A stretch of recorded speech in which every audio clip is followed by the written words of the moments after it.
I ain't gonna lie, man. I feel kind of weird doing these type of videos because my YouTube channel is locked out. So for those who don't know why I haven't been updating any videos, because normally I would on the Off the Cuff Radio YouTube channel. YouTube pulled some BS on me to where now I gotta be suspended because I did commentary on the academics video and they said that it was child abuse. I was promoting child abuse.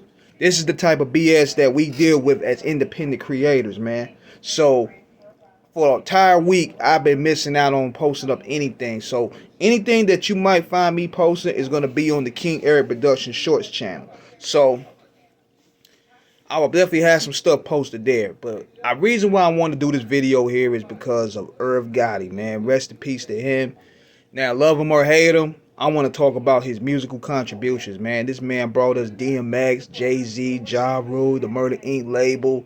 Changed the game. Them niggas ran rap radio from 1999 to 2003 until 50 Cent came aboard, and then after that, the feds came knocking, and they never really recovered from that. And 50 Cent was able to capitalize off that. He got behind the money making machine, which was Interscope. He had Dr. Dre, which was a power player from the West Coast. Then he tapped into Eminem, who was a power player. And he got that white audience. So Irv Gotti and Ja Rule couldn't really compete at that time.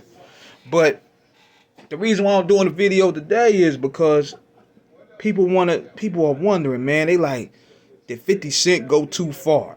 Because if you look at 50's page, he been mocking and making fun of Irv passing away. He been doing that for the past couple hours. And black people feel a sort of way about it. They feel it's wrong that he's mocking death. They feel that he's wrong and he's basically acting out of pocket, so to speak. Now, I would say this. A lot of people that haven't really listened to the music. That's what I would say. Because if you really listen to the music, he will really tell you exactly who he's all about. If rap was super friends, then 50 Cent is the villain. He's not really being liked. He don't care about being liked. And plus, those guys, Irv and Ja, was affiliated with the Supreme team, who had 50 allegedly hit.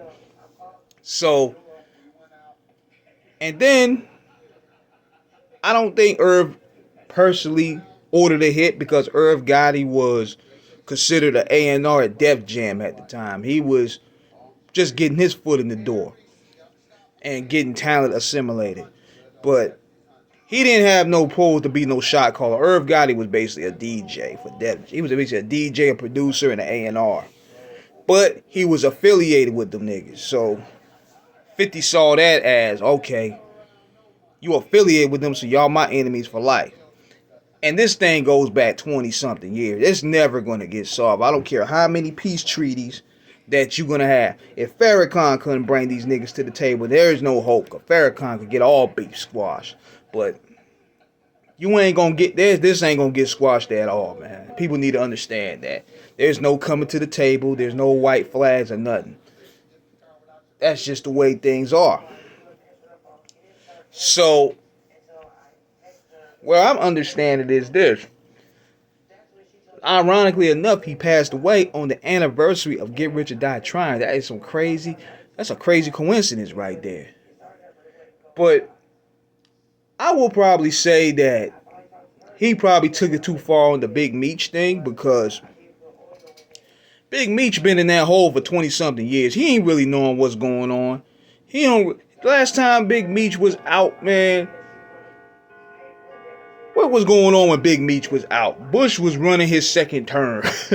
What else was going on when Big Meech was out? Man, Bush was on his second term. This is 2004. Nelly had dropped Sweatsuit. What else happened? It was 2004. Janet Jackson done had her nipple exposed. That's when Big Meech was out. Big Meech has been in the box for 20-something years. I don't think he really knew what was going on with Ross and 50. He's been gone that long. But what I don't like how he blasted Lil Meech like that. Like, that should go to show you right there, man. Like, y'all should understand how this dude operates. Because this is the same 50 that taped Young Buck's conversation. Remember that? He taped the conversation and put it out there to humiliate him in case he got out of line. Y'all better learn, man. And when 50 sees you as an enemy, you an enemy of him to death. There's 5 niggas in this world that he don't like, and that's Supreme, that's Puffy, that's Ja Rule, that's Irv Gotti, and that's Rick Ross. And the reason why he don't like Rick Ross, because Rick Ross was the one that got away. This nigga spent resources trying to destroy Rick Ross. I mean, this is beyond rap. We talking disc records. We're talking cartoons. You put the man tax records out. You took his baby mama shopping. You put sex tapes out on that man. You had his man's gunplay violator beat up and had his chain snatched. You did everything in your power to crush that nigga, and it didn't work because Ross, he had 2 things going for him, man. He had an ear for good music, and he had Jay-Z and Diddy funding him, so to speak. Because Def Jam was like, nah, man, look. You did Ja Rule and Irv like that. You ain't doing us like that, nigga. you ain't doing us like that, man. So, being that Ross is the one that got away, 50 hates that nigga to death.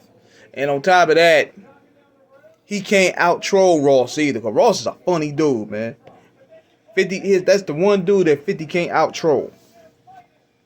But going back to this whole thing with Irv Gotti, Irv Gotti didn't order no hit. Irv Gotti was no shot caller at the time. But he was affiliated with these people that had 50 hit. So, that's where it stands on that. And it's crazy how even so many niggas hopped the bandwagon when 50 blew up. Man, niggas was on Ja Rule wave, and then when 50 blew up, they did that nigga like Woody in Toy Story. 50 was Buzz Lightyear. Andy was the consumers. Soon as Buzz Lightyear with 50 came around, they just threw Woody to the slums. That's how they did Ja Rule. I ain't never seen nothing like that before ever in my life. That's crazy. If you really think back and look at it, because man, Murder Inc. ruled the airways, bro.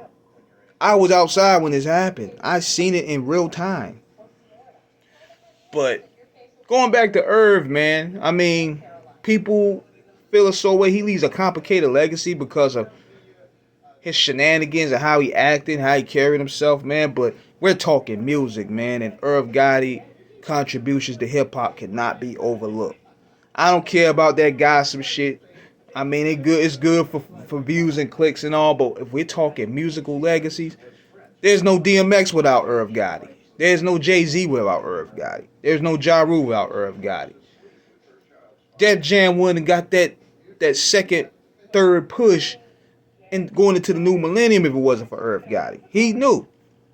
So this is just a video here letting it be known his musical contributions should be appreciated, along with the fact that giving y'all a more clarity on why this issue with him and 50 will never get solved. Ever. So subscribe to this channel, man. Help me out a little bit, man. Like this video, share it. I'm out. Holla.